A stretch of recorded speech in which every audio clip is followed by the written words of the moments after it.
The morning light filtered through the tall windows of the Hayes residence, catching the dust motes that floated lazily in the air like suspended memories. Daniel Hayes sat at the kitchen table, coffee cooling beside a stack of architectural drafts. The house was silent, except for the low hum of the refrigerator and the faint tapping of rain against the glass. It was a silence that had grown familiar, not peaceful, but hollow, like an unfinished sentence between two people who had forgotten how to speak. His phone buzzed once. He didn't look at it immediately.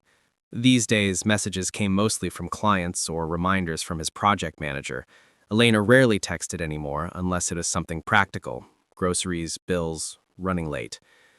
But when he finally reached for the phone, his thumb froze halfway down the screen. Going on a solo trip with my first love. Don't be jealous.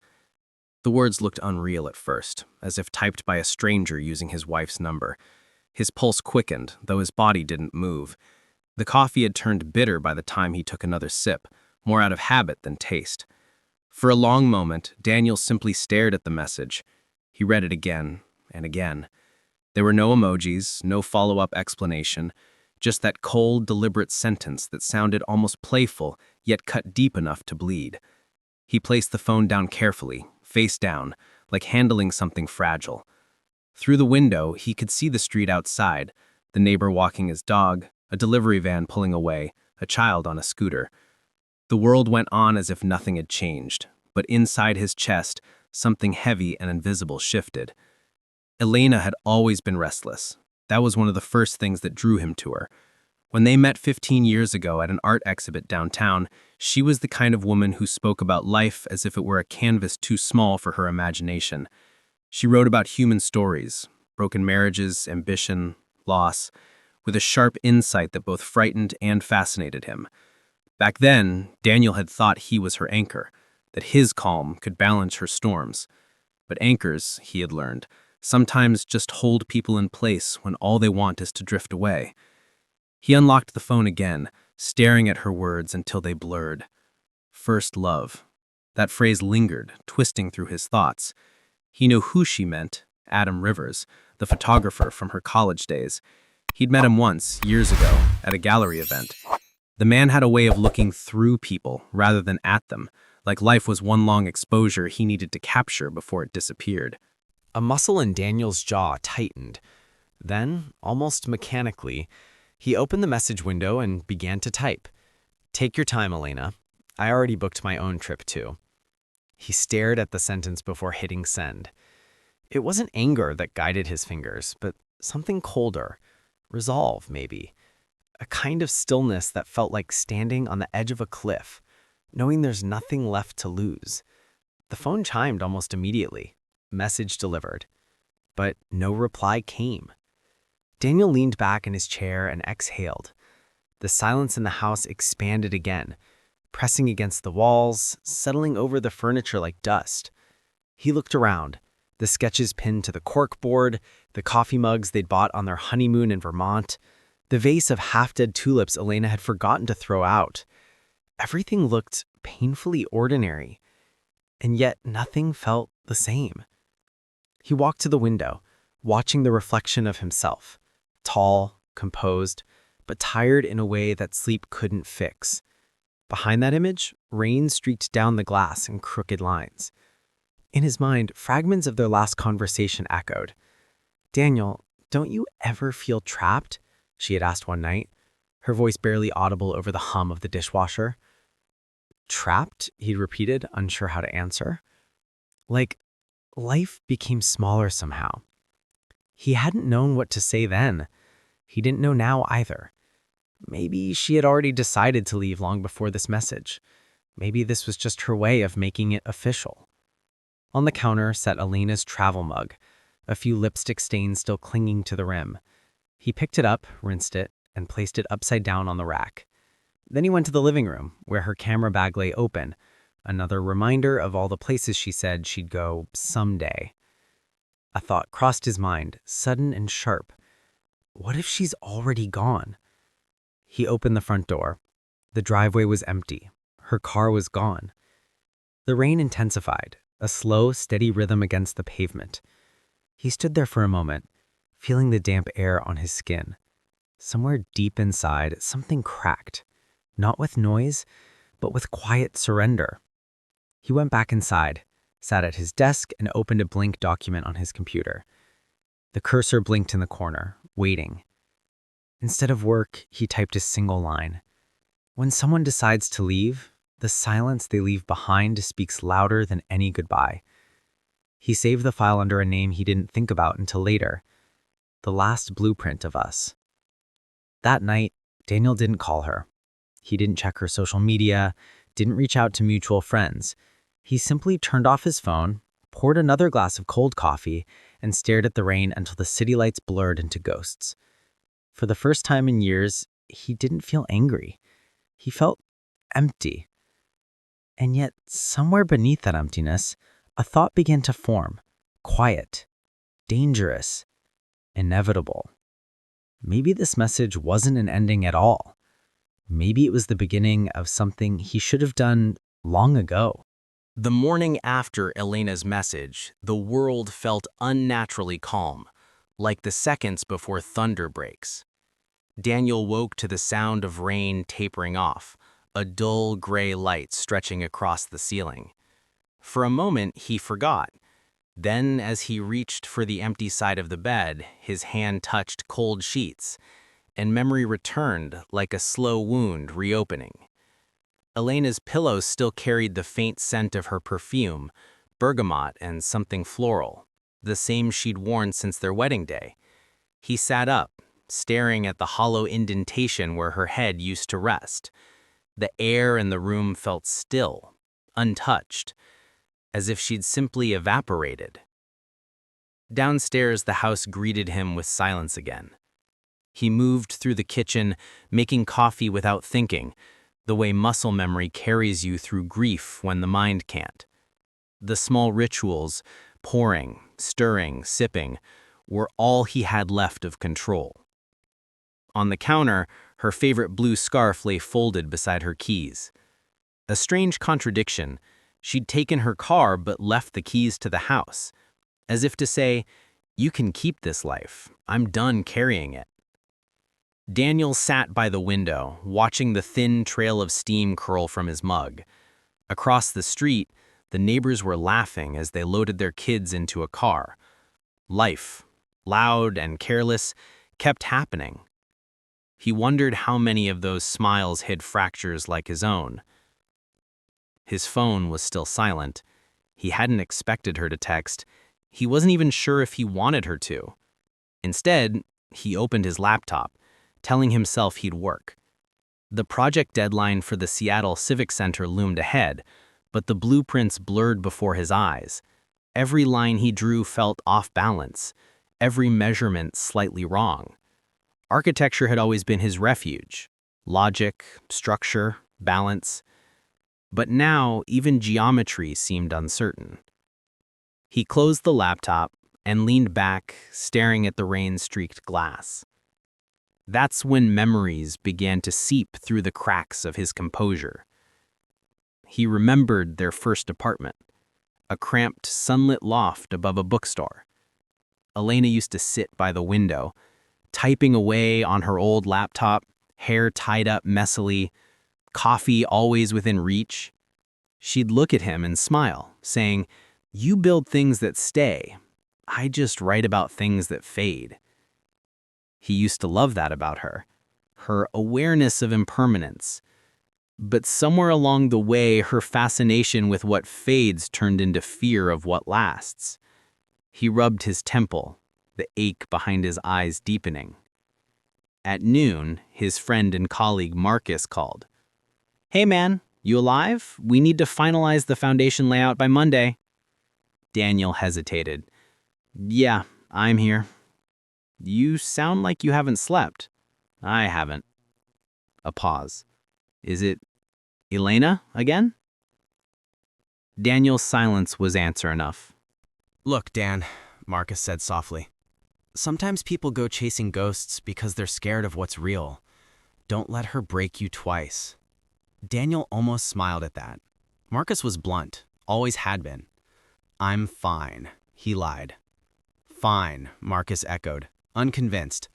Call me when you're ready to stop pretending. When the call ended, the house felt even emptier. The ticking of the clock grew unbearably loud. He stood and walked toward the living room. On the mantel above the fireplace were framed photos: their wedding in Santa Barbara, the trip to Florence, the Christmas where they'd built a snowman that collapsed within hours. He picked one up. Elena laughing, her head thrown back, the gold in her hair. He remembered taking that photo. He'd told her to look serious, and she refused. "Life's already serious enough," she'd said. Now the irony cut deep. He placed the photo back, face down this time. Outside, the sky darkened again, heavy with another round of rain. The sound was rhythmic, almost hypnotic. He found himself drifting into a trance, not sleep, but a half state where the past and present intertwined. He thought about the last few months, how distant she'd grown, how often she'd used the word space. He had given it to her. Space, time, freedom, thinking it would make her come back. Instead, it became the distance that swallowed them both. The breaking of glass startled him. He blinked. His coffee mug had slipped from his hand, shattering on the floor. He knelt, picking up the pieces one by one, careful not to cut himself. The brown liquid spread slowly across the tiles, seeping into the cracks, thin, dark veins like fault lines beneath his feet. He stayed there a while, crouched on the floor, staring at the mess. It looked like a metaphor too obvious to ignore. Finally, he cleaned up, wiped the counter, and looked around again. Everything was neat, precise, the way he liked it. But order couldn't fix what absence had undone. By late afternoon, the rain stopped. The air outside smelled of wet earth and faint electricity. Daniel grabbed his coat and stepped out, walking aimlessly down the street. The city felt strangely foreign. Cars passing, people talking, lives intersecting without him in them. He wandered until he reached the waterfront. The Puget Sound stretched out before him, vast and gray, reflecting the heavy sky. He leaned against the railing, watching the water shift and shimmer. He thought about texting her again, asking where she was, who she was with, but he didn't. Instead, he opened the Notes app and typed, "If she ever comes back, will I still be here to meet her?" He stared at the line for a long time, then deleted it. When he returned home, the house was already dark. He turned on one lamp, poured himself a glass of whiskey, and sat in the same chair he'd sat in that morning. The clock ticked past midnight. He imagined Elena somewhere far away, laughing maybe, or silent, or regretting nothing. The thought didn't make him angry anymore. It made him feel small, human. He took a slow sip, letting the burn steady him. In the stillness, the storm hadn't yet arrived, but Daniel could feel it gathering, not outside, but within. And when it finally arrived, he knew it wouldn't destroy everything. It would reveal what had already been broken. The following morning, Seattle awoke beneath a pale, reluctant sun. The rain had finally stopped, but everything, the streets, the rooftops, even the light, carried the residue of yesterday's storm. Daniel stood at the window, his reflection fractured by beads of leftover rain clinging to the glass. He hadn't slept more than a few hours. Sleep, like peace, had become a luxury. The silence in the house was now absolute. No footsteps, no faint clatter of dishes, no hum of Elena's soft music in the background while she worked on her articles. The absence of those small sounds made the air heavier, as if the house itself was holding its breath. On the counter sat a printed itinerary, his itinerary. He'd booked it the night before, just after midnight. One-way ticket to Portland, Oregon, then a drive to Bend, where they used to spend summers early in their marriage. He hadn't gone back in over a decade. That cabin by the Deschutes River had once been their haven, where they'd talked about dreams that felt bigger than themselves. Now it would serve a different purpose. Daniel closed his suitcase slowly, checking the essentials: a few shirts, a notebook, a camera, and a folder of sketches he'd been meaning to finish. He looked around one last time before leaving. The living room still smelled faintly of her perfume, something floral, fading now. As he stepped outside, a gust of cold air brushed against his face, sharp and bracing. He hesitated at the threshold for a moment. Walking away from a home didn't mean walking away from love, he realized. It just meant finally accepting that love could no longer live there. The drive south was quiet. Miles of highway stretched ahead, lined with fir trees and mist. He played no music. The only sound was the low hum of the tires against wet asphalt. Somewhere between Olympia and Portland, he caught himself thinking about what she might be doing at that exact moment, whether she was on a plane or maybe already somewhere with Adam, laughing at a memory from their youth. The thought didn't sting the way it should have. It just left an ache, like pressing a bruise that had gone numb. He stopped at a roadside diner near Salem. It was nearly empty, just a few truckers and a waitress who looked too tired to smile. He ordered black coffee and toast. "Traveling for work?" the waitress asked, glancing at the suitcase by his feet. "Something like that," he said. When she walked away, he stared out the fogged-up window, tracing the condensation with his fingertip. The world beyond it looked blurred, indistinct, like a memory trying to fade. He thought of Elena again. Their last trip together was to Santa Fe 3 years ago. She wanted to write an article on modern love in traditional spaces, whatever that meant.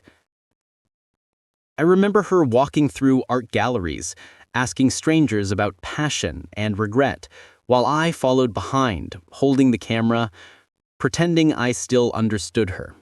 Maybe the truth was that she had already left him back then, not physically, but emotionally.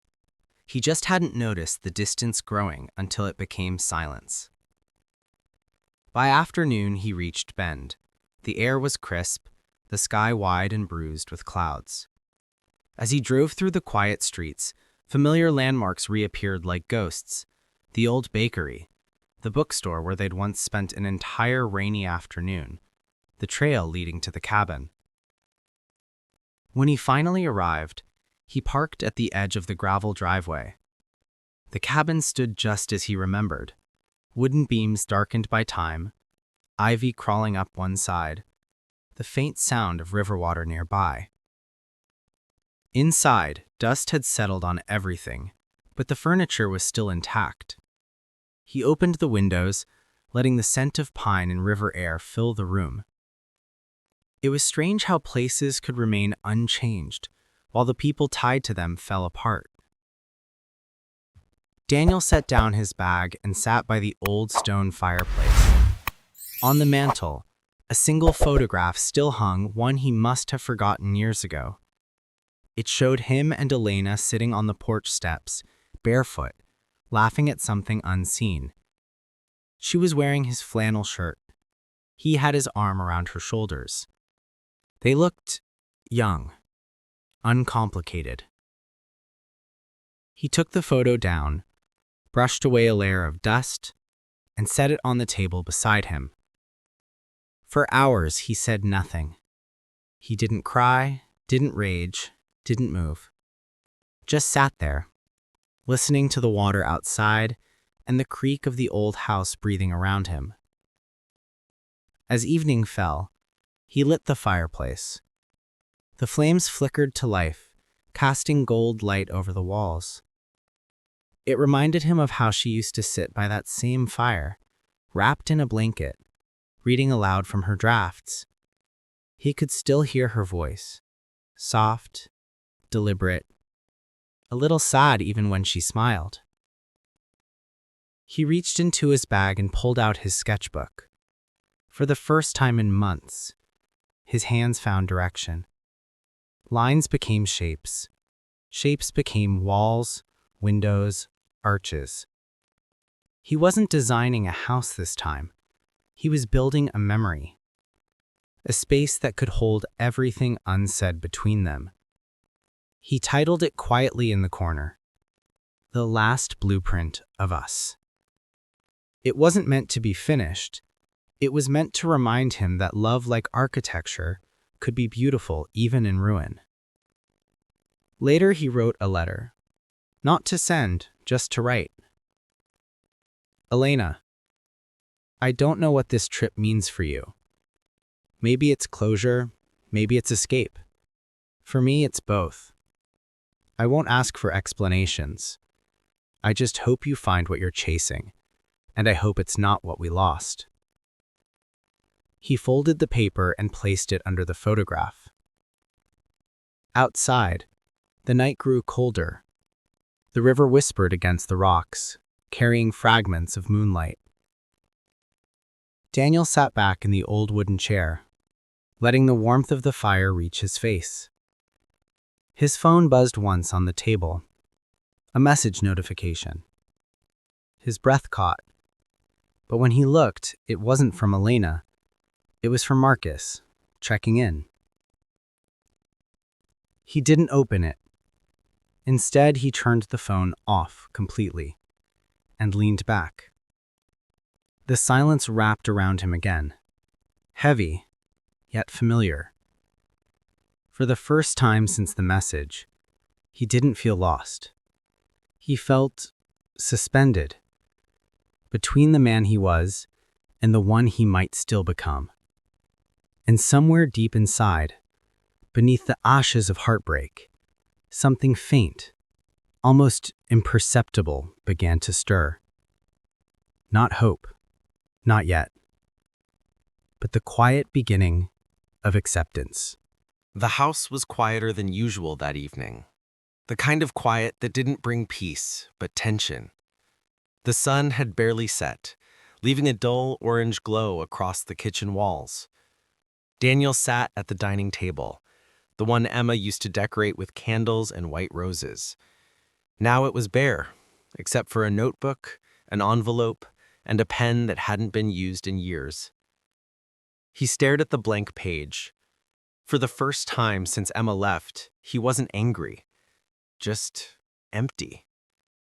He opened his phone. Her last message still glowed on the screen. Going on a solo trip with my first love. Don't be jealous. The words, once sharp as knives, now just echoed, distant, hollow. He began to write. Not an email, not a text, a letter. Dear Emma, he started. Then he stopped. What could he say? That he missed her? That he hated her for leaving? Or that he hated himself more for still caring? His hand trembled as he continued. You once told me you wanted to find yourself. I hope you do. I hope when you look into the mirror, you see someone who finally knows what love really means and how easily it can be destroyed. He folded the letter carefully and placed it inside the envelope. Then he wrote another and another. Each one was different, some filled with pain, others with warmth, and a few with nothing but silence between the lines. Letters that would never be sent, never seen, never answered. Over the next few days, Daniel wrote like a man possessed. He filled pages with memories, their first date at the old pier, their laughter when it started raining, their midnight drives with the radio too loud. He remembered how she used to fall asleep on his shoulder, whispering plans about their future. But those were ghosts now. By the end of the week, there were 14 letters, one for each day she'd been gone. 14 pieces of himself that he couldn't destroy. He kept them in a small wooden box in his study, next to the old photograph of them smiling under the cherry blossoms. He noticed something strange after writing them. The house didn't feel as cold. The silence wasn't as unbearable. Writing had become his way of breathing again. Until one evening, a letter arrived. The envelope was thin, her handwriting unmistakable. For a moment he couldn't open it. He was afraid of what might be inside. An apology, a goodbye, or worse, nothing at all. Finally, he tore it open. Daniel, I don't know if I have the right to write to you anymore. I just wanted to say that I'm safe. The mountains here are beautiful, and I think of you when I see the sunsets. You always loved those. I'm not sure what I'm looking for yet, but part of me wonders if what I lost was never out there, but right beside me all along. He read the letter over and over, his mind a storm of emotions. Relief, confusion, hope, pain. Then he placed her letter inside the same wooden box, next to his unsent ones. For the first time, he realized something profound. Those letters weren't meant for her. They were for him. A record of what love had done and what it had taught him. That night, Daniel sat by the window, the moonlight spilling over his desk. He picked up his pen once more. This time the words came gently. Emma, if you ever read this, I hope you know that forgiveness isn't forgetting. It's understanding. I don't know if we'll ever find our way back, but if you do, I'll be somewhere between the pages we left unwritten. He smiled faintly and closed the notebook. There was peace now, fragile but real.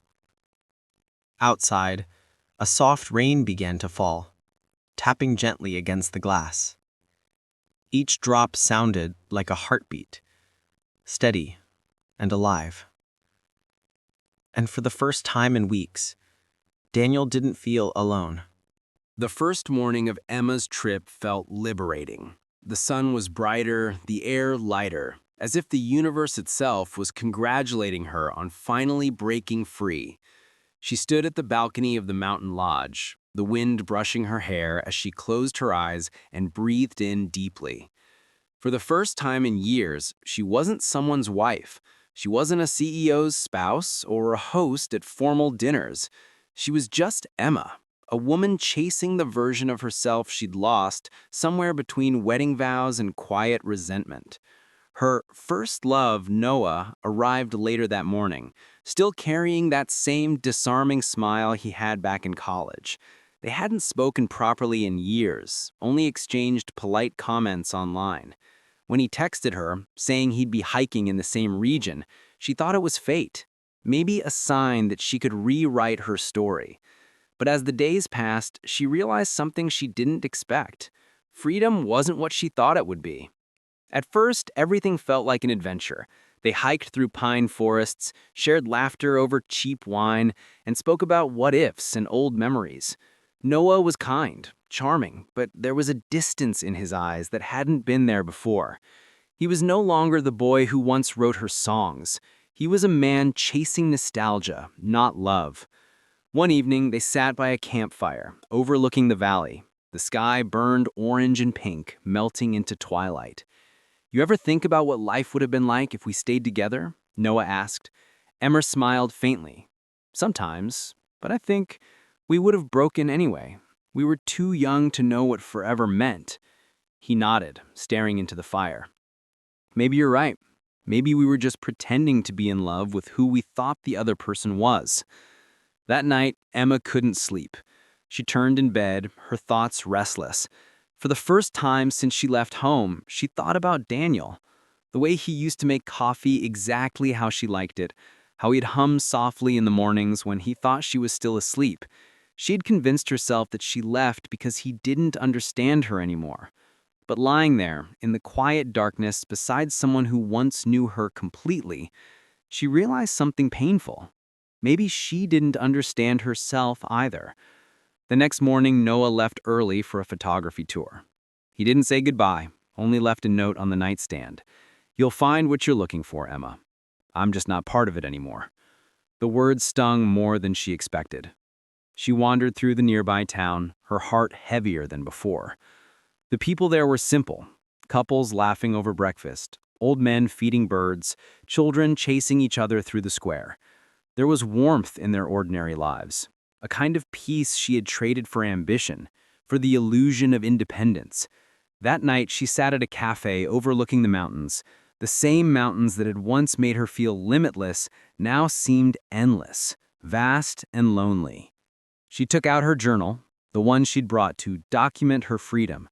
The first few pages were filled with excitement and poetic thoughts. The rest were blank. She started to write. Freedom feels lighter than love at first, but it's colder too. I thought leaving would make me whole again, but maybe I was never broken, just lost. Her pen hovered above the page, trembling slightly. A single tear fell onto the paper, smudging the ink. When she finally looked up, she noticed the reflection in the cafe window. Herself, alone, with a hollow smile. The woman she had been chasing wasn't there, just someone pretending to be free. As the rain began to fall outside, she remembered the letter she had sent Daniel days earlier. She didn't know if he'd read it or if he'd already moved on, but deep down she hoped he'd understand that she wasn't running away from him, but from herself. The next morning, she checked out of the lodge. The receptionist, a kind elderly woman, smiled as she handed back her keys. "Heading home?" she asked. Emma hesitated. "I think so." The woman nodded knowingly. "Home isn't always where you live, dear. Sometimes it's the person who still waits for you." The words lingered in Emma's mind as she drove down the winding roads. The mountains faded behind her, swallowed by fog. Each mile closer to the city felt heavier, but somehow clearer. Halfway through the drive, she stopped at a gas station and stared at her phone. She scrolled through her gallery, photos of her trip, the mountains, the sunsets, but it was the last picture that caught her attention. A candid photo of Daniel from months ago, sitting in their kitchen, smiling as he read the morning paper. She pressed her hand to the screen and whispered, "I thought freedom meant leaving, but maybe it means finding the courage to come back." The truth hit her like a quiet storm. Freedom wasn't the absence of love or duty. It was the strength to face them without fear. Emma got back into the car, started the engine, and for the first time in weeks, she knew exactly where she was going. When Emma returned to the city, autumn had begun to fold its colors into gold and rust. The trees that lined the streets of Westbridge Avenue shimmered with quiet melancholy, their leaves scattering like fragments of forgotten moments. The drive back had been long, almost meditative, hours of silence broken only by the hum of the road and the steady rhythm of her heartbeat. She parked the car a block away from home, unable to walk straight to the front door. Everything looked the same. The coffee shop where Daniel used to wait for her after work, the park bench where they'd once argued under the rain. Yet the air felt different now, heavier, as if it carried the weight of everything unspoken between them. When she finally stood before the door, she hesitated. Her keys felt foreign in her hand. For a moment, she wondered if he had changed the locks. But when she turned the key, the door clicked open with an almost painful familiarity. The house smelled of cedarwood and faint cologne, Daniel's scent. The scent of stability, of Sunday mornings and soft laughter. She walked in slowly, every sound amplified. The creak of the floor, the ticking of the clock, the whisper of her own breath. Daniel was sitting at the dining table, a cup of coffee in front of him, untouched. He looked up when she entered. His eyes, once her home, were now unreadable. Not angry, not soft, just distant. "Hi," she said quietly. He nodded. "You're back." The silence that followed was sharp, almost unbearable. "I didn't expect you to be here," she continued. He gave a small, humorless smile. "It's still my house, last I checked." She flinched. The calm in his tone hurt more than anger ever could. She wanted him to shout, to demand an explanation, anything that showed he still cared enough to break, but he didn't. "I got your letter," Daniel said, sliding a folded piece of paper across the table. I must have read it a dozen times. I wasn't sure if you wanted me to reply. Emma sat down opposite him. The distance between them felt larger than the miles she'd driven to return. I wasn't sure either, she admitted. I just needed to understand myself before I could understand what I wanted from us. Daniel looked at her for a long moment. And did you? She swallowed.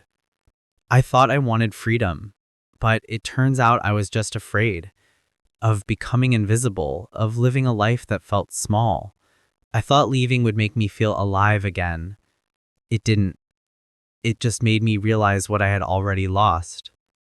He exhaled slowly, eyes dropped to his coffee. Do you have any idea what those days were like for me, knowing you were with him? Emma's throat tightened. Nothing happened, she said softly. Not in the way you think. Daniel looked up again, his voice low. But you wanted it to. She didn't deny it.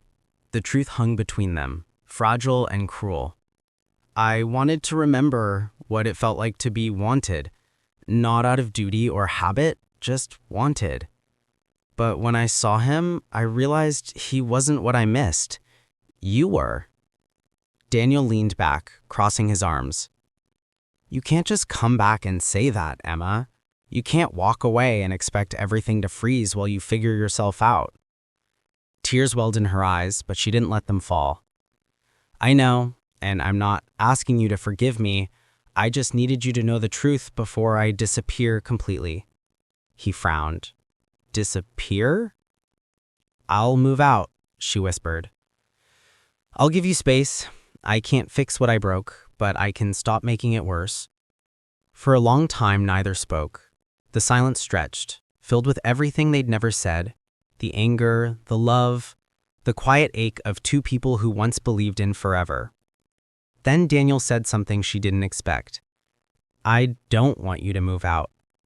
Emma looked up, startled. I wanted to hate you, he continued, voice trembling now. I tried. God knows I tried. But every time I looked around this house, all I saw were the things we built together, the life we made. I can't erase you from that. She whispered, Daniel? He shook his head. I'm not saying I forgive you. Not yet. But maybe we can start over. Not as who we were, but as who we are now. For the first time in weeks, hope flickered in Emma's chest. Small, fragile, but real. I don't deserve that, she said. Maybe not. But love was never about deserving, was it? The words broke something inside her, the last wall she'd built to keep herself from feeling. She covered her face with her hands, sobbing quietly. Daniel stood, hesitated, then walked around the table. He didn't embrace her. He just stood close enough that she could feel his warmth. When she finally looked up, her eyes met his. There was pain there, yes, but also a trace of the man who had once looked at her like she was his entire world. Let's take it one day at a time, he said. She nodded, unable to speak. As the afternoon light poured through the windows, the house felt different, not healed, but alive again. Two people standing in the wreckage, quietly choosing not to walk away. Later that evening, as Emma unpacked her suitcase, she found Noah's note tucked between her clothes. You'll find what you're looking for, Emma. She smiled faintly, tearing the paper into small pieces before dropping them into the trash. She had found it, not in the mountains, not in the illusion of freedom, but here, in the quiet forgiveness of a man still learning how to breathe beside her again. Outside, the city hummed softly, the sun sinking behind the skyline. For the first time, the silence between them didn't feel empty. It felt like a beginning.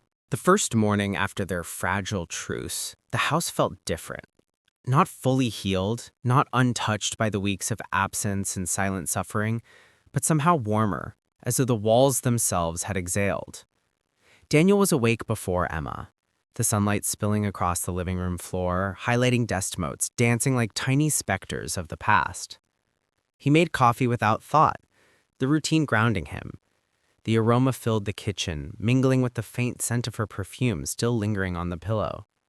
He set 2 mugs on the counter, hesitated, then carried one to the living room where Emma sat by the window, wrapped in a blanket. "Good morning," he said softly.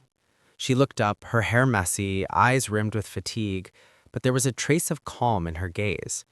"Morning," she replied, voice barely above a whisper. They didn't speak much at first. The silence was comfortable, a shared understanding that words, at least for now, were unnecessary. Outside, the city awoke slowly, the distant hum of traffic and early commuters filling the spaces between them. After breakfast, Daniel suggested a walk. "Get some air, clear our heads," he said. She nodded, slipping on her coat. The crisp autumn air greeted them, carrying the faint smell of wet leaves and the tang of the river nearby.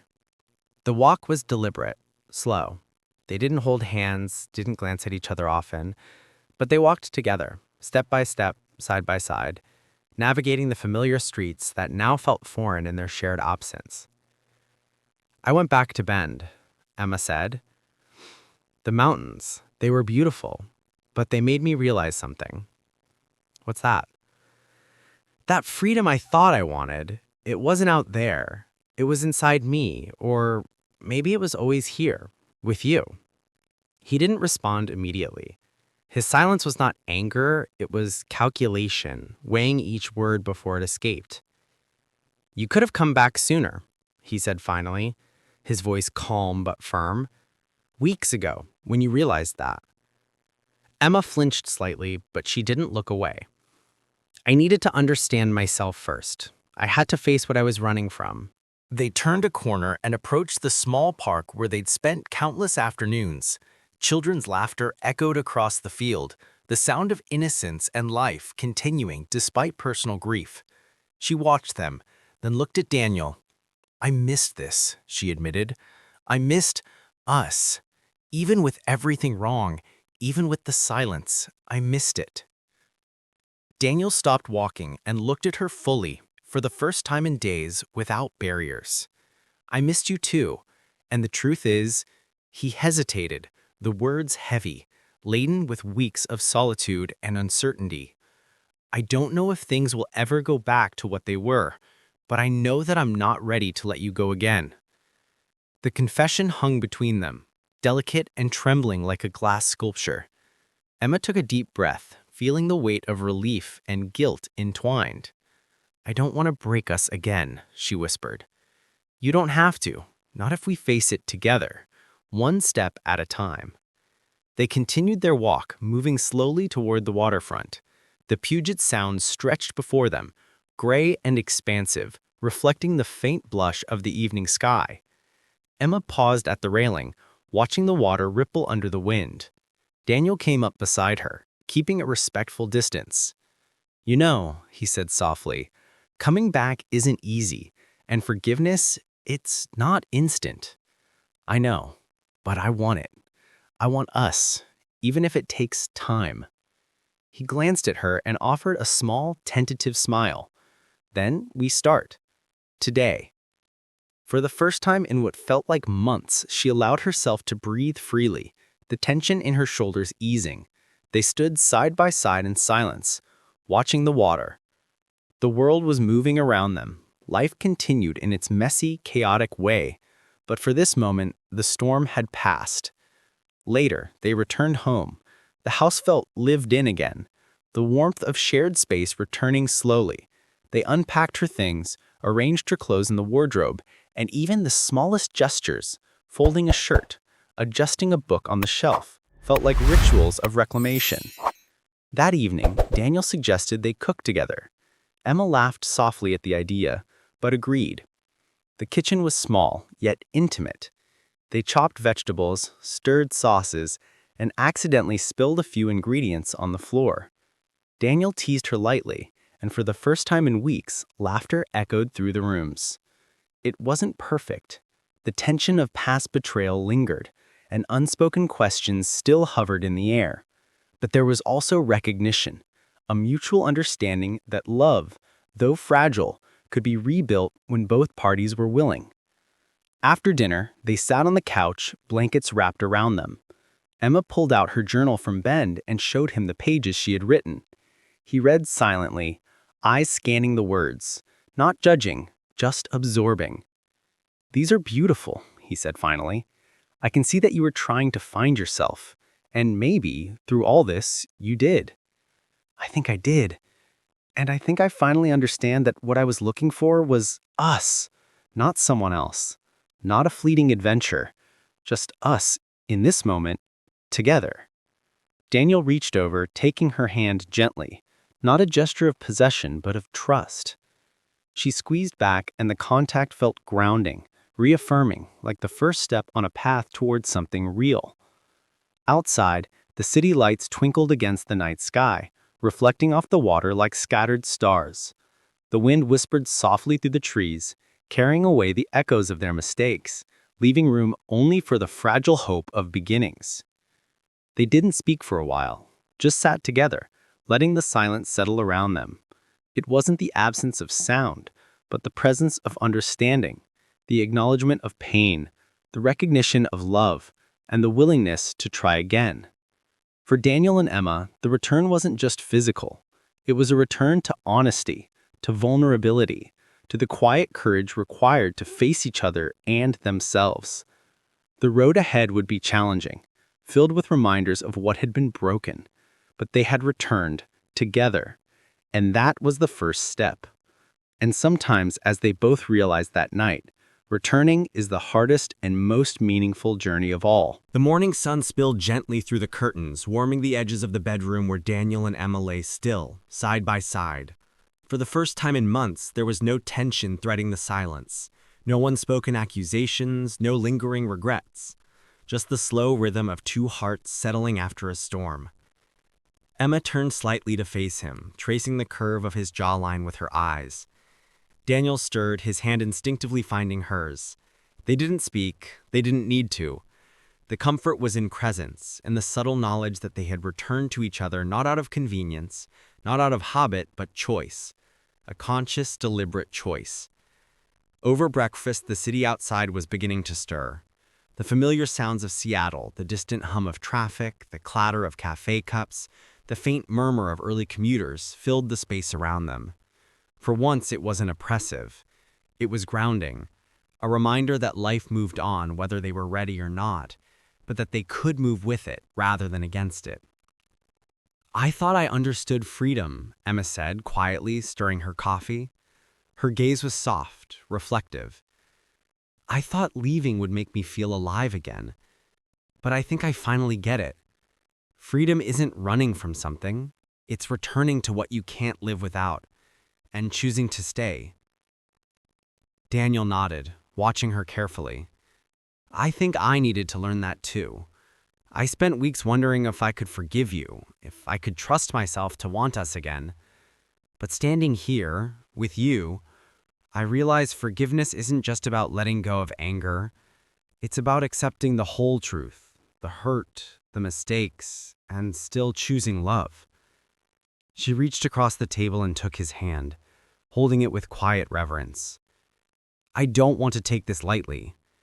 I don't want us to pretend this never happened, but I do want a chance to rebuild, carefully, without illusions." Daniel's lips curved in a faint smile, the first full one in days. "Then we'll take it one day at a time. No shortcuts, no pretending, just us."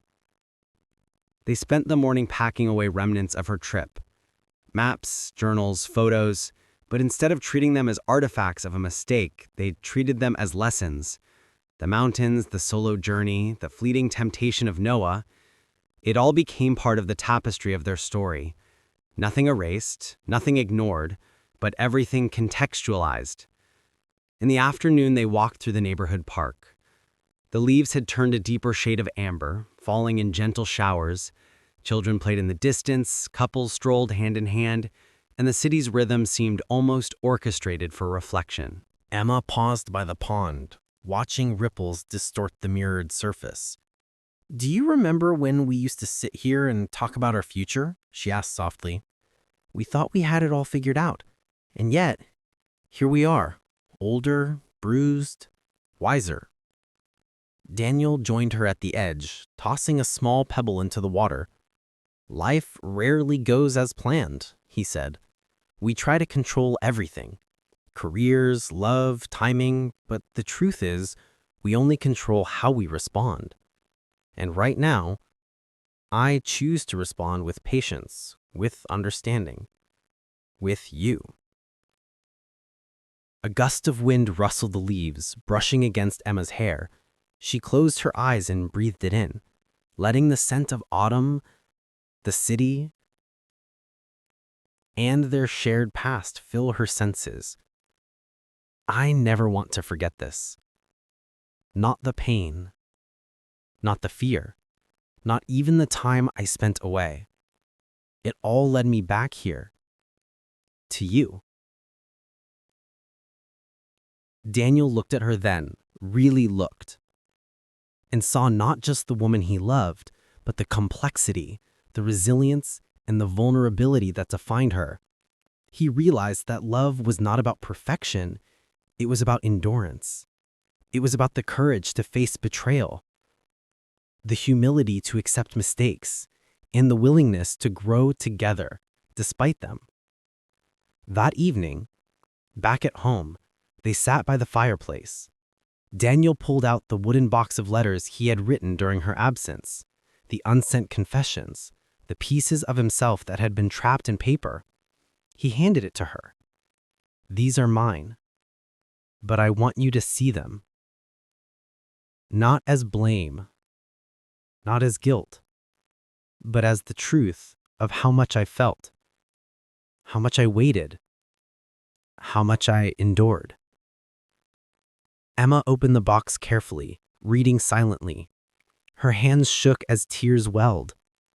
The letters were raw, vulnerable, honest, the diary of a heart that refused to give up. She looked at him, understanding now that love is rarely simple, rarely clean. It is messy, complicated, painful, but also enduring, unyielding, and ultimately transformative. I see you, she whispered, her voice breaking.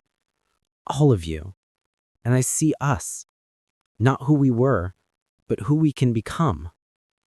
Daniel reached for her hand again, this time holding it firmly.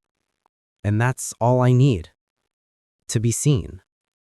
To be chosen. Every day, if necessary.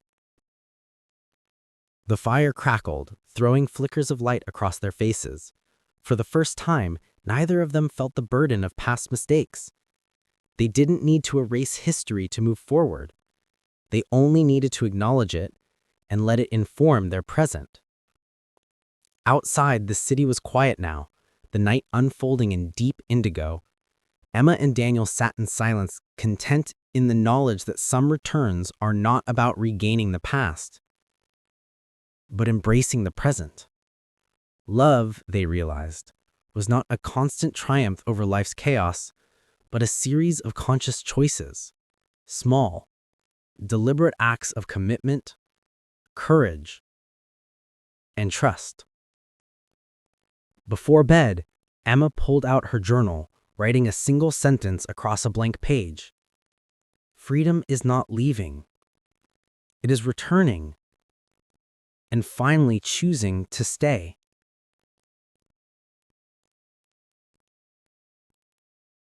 She placed the journal on the nightstand and turned to Daniel. I think I finally understand. Understand what? He asked, wrapping an arm around her. That love isn't about possession or fear. It's about knowing when to fight, when to forgive, and when to return. Daniel kissed her forehead softly. Then we've learned well, he murmured. As they lay together, the night enveloping them, both felt a calm that had eluded them for months. The storm had passed. What remained was clarity, understanding, and the profound realization that even through betrayal, distance, and mistakes, love could endure. It was not perfect. It was not easy, but it was theirs, forged in hardship, tempered by reflection, and ultimately reaffirmed through the courage to return. Outside, the city breathed on, and inside, two hearts beat in quiet harmony, knowing that the truest freedom, the deepest fulfillment, was not in escaping life's trials, but in facing them together.